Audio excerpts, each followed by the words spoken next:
যে এই পেঁপে আলু তরকারিটা তো ভালো লাগে না, তাই একটু ডালে বড়াও দিলে ভালো লাগে।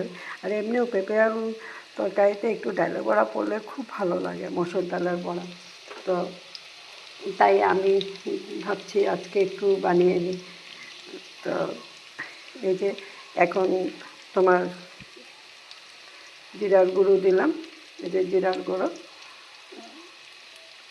আমরা একটু মশলাটা বেশি খাই, তাই একটু বেশি করেই দিচ্ছি। আর এই যে ধনিয়ার গুঁড়ো দিলাম, এটা ধনিয়ার গুঁড়ো 1 চামচ তোমার। আর এটা হলো সবজি মশলা 1 চামচ দিয়েছি।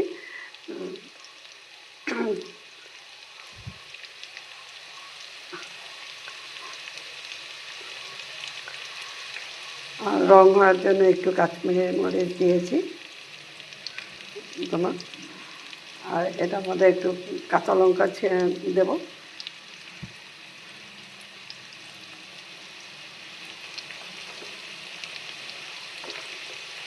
এই যে হলুদের গুঁড়ো। রঙটা একটু ভালো না হলে আবার আমাদের বাড়িতে খেতে চায় না কেউ। আমার হাজব্যান্ডের রঙটা একটু সুন্দর হতে চায়, হলুদ হলে ভালোবাসে। তাই একটু কাঁচা লঙ্কা দিলে তোমার রঙটা একটু সাদা সাদা হয়, তাই একটু হলুদটা একটু বেশি দিতে হয়। তো এখন কাঁচা লঙ্কা দেবো, এটা আগে সাঁতলে নিয়ে এই যে কাঁচা লঙ্কা দিয়ে দিলাম। দু তিনটা কাঁচা লঙ্কা ছিঁড়ে দিয়ে দিচ্ছি। এখন এটাকে আমি একটু কষানো রেখে দিয়েছি,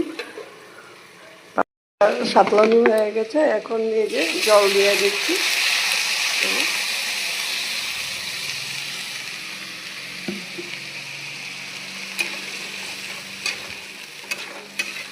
জল দিয়ে দিলাম।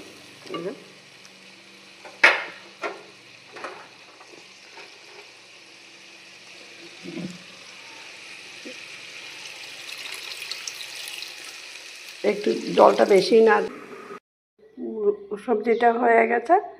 এখন আমি ডালের বড়াগুলি দিয়েছি, এই যে এখন হয়ে গেছে দেখো। এখন একদম সুন্দর, কি সুন্দর হয়েছে দেখেছো, রঙটিও কত সুন্দর হয়েছে, খেতেও খুব স্বাদ হয়েছে। তো আমার বরকে দিয়েছিলাম একটু টেস্ট করার জন্য, তো খেয়ে বলছে খুব স্বাদ হয়েছে। তো বন্ধুরা, যদি আমার রেসিপিটা ভালো লেগেছে, আগে ঘি আর গরম মশলা দিয়ে নামিয়েছি।